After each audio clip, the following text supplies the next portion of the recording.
Bienvenidos amigos televidentes de Panorama Agropecuario. Con gran placer estamos comenzando una hora de buena información agropecuaria con tres destacados protagonistas.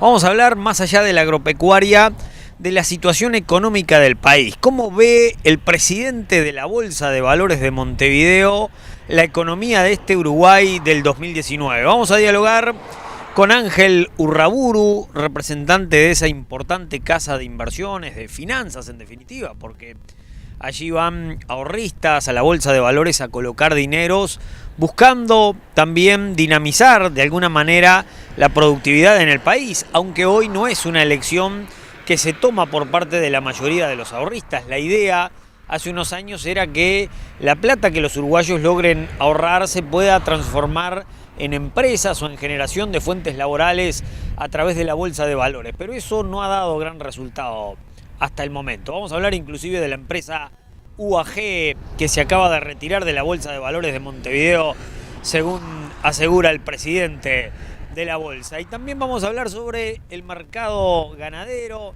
Vamos a tener linda información sobre el mercado de ovinos, venta de reproductores, de vientres en la zafra ovina, que ya se está terminando, y analizaremos con el principal martillero de la zafra, que fue Alejandro Zambrano, el que más volumen colocó. Entre los varios temas que tenemos bien interesantes para ustedes, por ejemplo, vamos a hablar de la problemática de la garrapata en la zona centro-este del país con el doctor Martín Escal.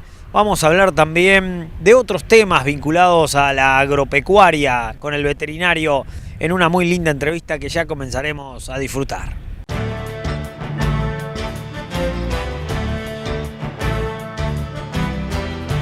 Comencemos a disfrutar la mejor información regional y nacional. A partir de este momento, Ramiro Ceballos y compañía. Para entender lo que sucede en este acontecer dinámico y cambiante, le acercamos una propuesta actualizada y profunda, con la visión de los protagonistas. Para saber de primera mano lo que sucede y lo que se viene en este nuevo escenario mundial que nos ubica en un lugar de privilegio. Política, negocios y todo lo que realmente importa. Un análisis con profundidad e independencia en un enfoque diferente para comprender las decisiones que influyen en nuestras actividades. Aquí, los protagonistas contestan lo que usted necesita saber. Con ustedes, Ramiro Ceballos en compañía. Y vamos a arrancar por la Bolsa de Valores de Montevideo. Nos fuimos hasta la oficina del presidente Ángel Urraburu, que también es productor rural en la zona de Florida. Concretamente trabaja a campos la familia de Urraburu, que compró esos establecimientos cuando la crisis financiera y de la aftosa, que habían hecho de las inversiones en tierras muy buenas oportunidades. Vamos a dividir en tres partes la entrevista con el presidente de la Bolsa de Valores. Arrancamos. ¿Y cómo se ve el panorama, Urraburu, desde la Bolsa de Valores de Montevideo? ¿Cómo se ve la situación económica en este marzo, casi abril del 2019? Bueno, con preocupación. Ya hace algún tiempo, yo diría por lo menos un año y medio, dos, que el sector productivo del país esté alojado en el sector que esté, en el área de actividad que esté, la rentabilidad se está achicando, se ha achicado mucho. Hoy se está trabajando con márgenes muy exiguos y bueno, y eso es una preocupación. Yo creo que hay un combo que se está dando en el país y también en la región, que es en este caso desfavorable. Nosotros en el Uruguay tenemos un déficit fiscal que hace mucho tiempo que es una preocupación, y después de los últimos datos que se han manejado y que se han informado por parte del gobierno, la preocupación crece en forma permanente, porque el déficit fiscal es un tema que, si bien no tiene un efecto directo sobre la producción, sí lo tiene en forma indirecta.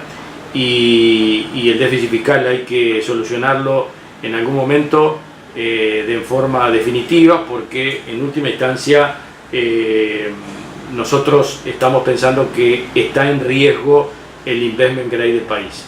O sea, la categoría de deudor internacional o de pedidor internacional? La categoría del país respecto como deudor internacional. Gozamos de una muy buena nota, para la región es excelente. El Uruguay ha aprovechado muy bien estas circunstancias, la ha manejado con mucha inteligencia, con una estrategia muy correcta, todo el tema de la deuda, eso ha dado sus frutos. ¿Cuál es el fruto de esto para la gente que no está 100% involucrada en estos temas? Que el acceso al financiamiento es mucho más fácil, mucho más potable y a costos mucho más reducidos.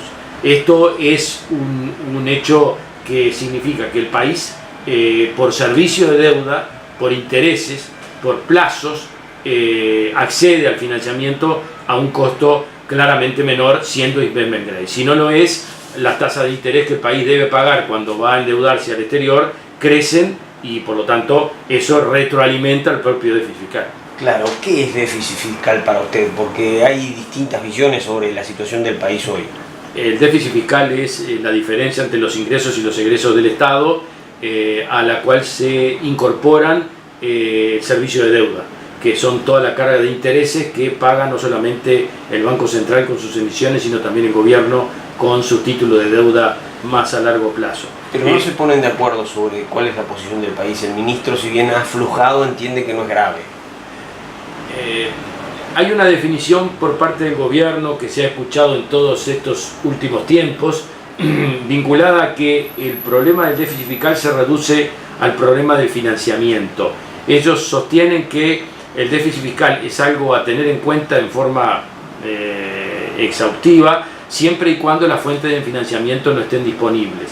Pero cuando las fuentes de financiamiento están disponibles, son de fácil acceso y a un costo reducido, bueno, parece como que el déficit fiscal no fuera un problema. Yo creo que el déficit fiscal es el problema de fondo, es el que puede desencadenar que el acceso al financiamiento sea cada vez más complejo y más costoso, y bueno, y eso retroalimentará la situación general del país. No es lo mismo un país que debe financiarse al 4% que uno que deba al 7%.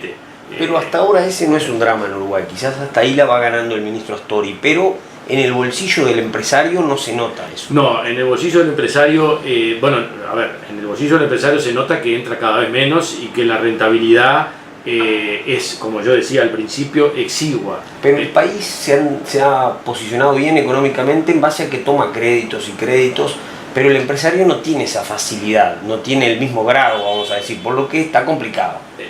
Sin duda, pero tampoco la situación del empresario depende de los créditos y de los créditos a los cuales pueden acceder. Yo creo que la rentabilidad del sector productivo del país y sobre todo de la parte agropecuaria, que es la base de este país, está dañada. Nosotros hemos tenido un aumento de costos muy fuerte en los últimos años. La mano de obra ha subido en forma ininterrumpida, en términos reales, por supuesto. Las tarifas públicas han sido utilizadas para disminuir el déficit fiscal, por lo tanto han crecido más de la cuenta, y si no llegaron a disminuir en los momentos que debían haberlo hecho. Bueno, eso significa que tenemos tarifas eléctricas, combustibles, mano de obra, o sea, toda la ecuación de costos de las empresas, sean agropecuarias o industriales o del sector comercial, están dañadas. Yo recuerdo cuando hace unos cuantos años se hablaba del sector financiero como competencia del sector productivo, se hablaba de la patria financiera, se hablaba de que los especuladores financieros lucraban mientras el productor tenía dificultad para llegar a una rentabilidad adecuada. Bueno, si bien eso en el fondo encierra una falacia, yo creo que lo financiero y lo real van de la mano. Si lo real no juega en un sentido positivo, lo financiero tarde o temprano va a tener dificultades.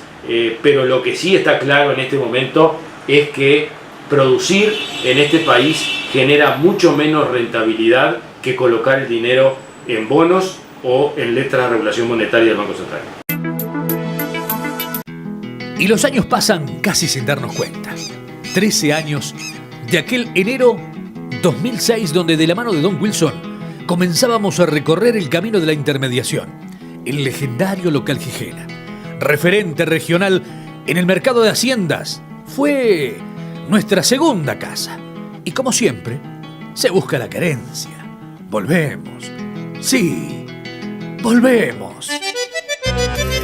Escritorio Leonardo Silvera y compañía, local Gijena en Nico Valle. Jueves 28 de marzo, remate inaugural. 600 vacunos a la fecha y se va la primera preferencial de terneros. 300 sola marca. Y en abril, martes 30, la revancha de terneros por pantalla o en la pista. Venta con plazos especiales. Remate opcional al kilo o al bulto. Adelante la venta total de su lote. Remata Escritorio Leonardo Silvera con el martillo de Mauricio Castro. Y volvemos a casa.